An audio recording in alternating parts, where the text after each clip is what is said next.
What is going on, guys? Today I'm going to be doing my review of the TurboSmart blow-off valve for the Ford Focus ST. Let's get right into it.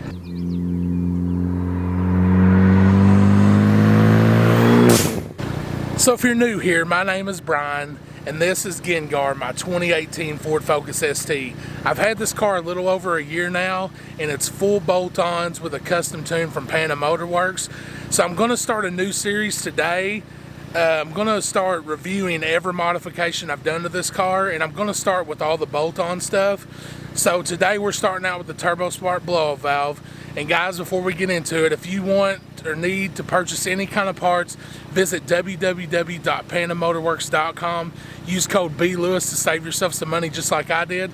So before I even signed the paperwork on this car, I ordered a TurboSmart blow-off valve. Guys, this is the first turbo car that I've ever owned, and I was super excited to hear the whoosh noises. So before I even bought the car, I researched loudest blow-off valve, and I landed on the dual port TurboSmart blow-off valve.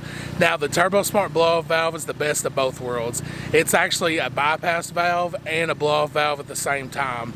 So the reason I chose this one is, one, everybody said how loud it was, and I didn't care at the time. I just wanted to get something as loud as possible because I never owned a turbo car, and like I said, I really wanted to hear that noise. So what's so awesome about the TurboSmart blow-off valve is it's actually a dual port, so that means it's a 50-50. So it vents 50% of it back into the engine, and 50% blows off into the atmosphere, hearing the whoosh noise that we all know and love as the turbo noises. So the reason blow-off valve and a bypass valve is important is after your throttle body closes, the boost, it's trapped between the throttle body and the turbo, and if it has nowhere to go, it can actually backpedal into the turbo, and it can cause premature wear and eventually damage your turbo over time. So that's why a blow-off valve or a bypass valve is necessary. Now, people argue blow-off valve or bypass valve, but like I said, TurboSmart, they were smart, and they just give us the best of both worlds. So we have, like I said, dual port, and it's actually located right in here.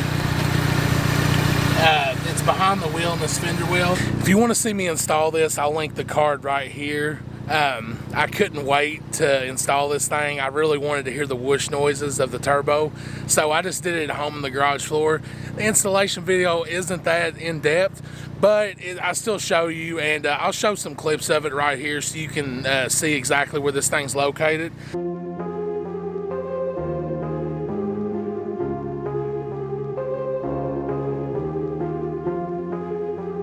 But some other awesome facts about this is it's a billet aluminum body, and the construction is awesome compared to the bypass valve that is factory on the car. This is the blow-off valve and a bypass valve all in one, and then this is just a bypass valve, so you can tell the upgrading difference. So this is a lot nicer. It's fully adjustable, so you can adjust it depending on how much boost you're running. And it's capable of handling up to 30 pounds of boost, so that's pretty impressive as well. But guys, I'm going to insert, a while ago you seen I inserted where it was located during the install video. So now I'm going to insert some sound clips. I'm going to do like when the car was completely stock so you can see how it sounded. And then I'll show you how it sounds with full bolt-ons and exhaust. And I'll let you all hear it. And then after the sound clips, we can talk about it a little bit more.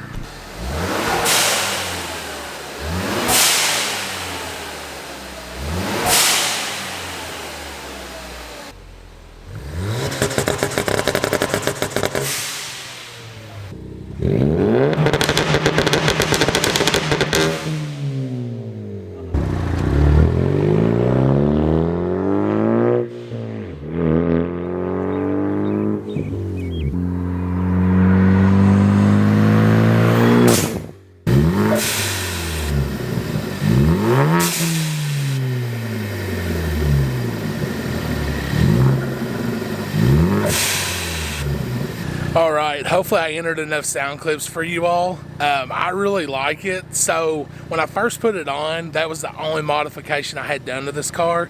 So it sounded a little weird because the car was super quiet, but all you could hear was the whoosh or the blow-off valve.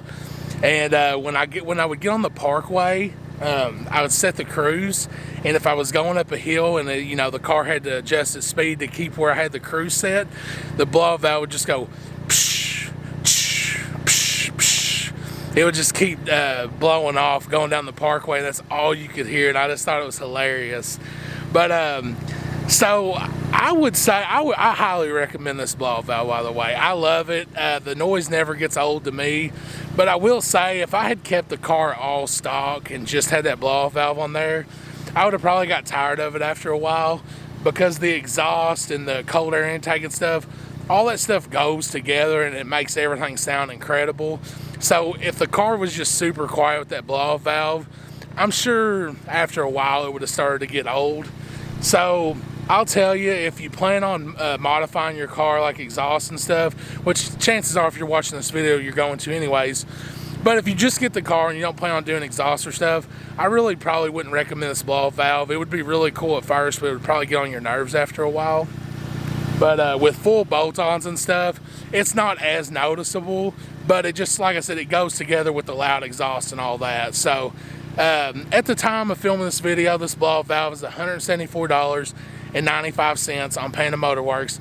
It can be cheaper if you use code BLEWIS to save yourself a little bit of money. But guys, what do you think about the TurboSmart blow-off valve? Too loud? Just right? Comment down below. Well guys, that's probably where I'm going to end today's video. Hopefully I've helped some of you all if you're on the fence about purchasing the TurboSmart blow-off valve or not. Like I said, this is the only blow-off valve I have any experience with. From the research I did, tile sounds pretty good. I didn't like the way the HKS blow-off valve sounded. I thought it sounded like a bird dying for some reason. But anyways, like I said guys, do your own research, and hopefully I provided enough sound clips in this review video. But like I said, I've had this for about 1.5 years now, and it was the first modification I've done, and to me it has not got old. Some reviews, other reviews I've seen, they're like, oh, it kind of gets annoying after a while, and they swapped it out for a quieter one. That's not the case with me. Every time I hear it, it's just like the first time I ever heard it again. Well guys, I'm gonna quit rambling. Hopefully this review video helped some of you all. If it did, make sure you hit the like button, and guys, subscribe, because I'm gonna be reviewing everything I've done to this car. Front mount intercooler, engine cold air intake, cob downpipe, AWE track exhaust, just everything I've done to this car. Check out my 1 year in review owning a Focus ST with full bolt-ons. Check that video out to see all the modifications I have done to this car. And guys, like I said, if you haven't hit the subscribe button yet, please do so. That would be awesome. Make sure you visit www.pandamotorworks.com. Use code BLEWIS. Thank you so much, Panda Motor Works, for sponsoring us. We really appreciate and love you guys. And make sure you check out all my Amazon affiliate links as well. I'll link everything down in the description box below. Now, they are affiliate links, so at no extra charge to you if you click and purchase anything. It does help the channel out, and we're really grateful for anybody that does any of that. But of course, you don't have to. Guys, make sure you're following me on TikTok. I'm starting to post a lot on TikTok, and I'm really liking it. So it's just a Brian Lewis vlog, same as my YouTube channel. Get on TikTok, find us. I'll link everybody else's social media in the description box below. Guys, make sure you go check out everybody else's YouTube channel and TikToks that I have linked down below. All these guys always help me out on a daily basis, and we appreciate them too. Well guys, until next time.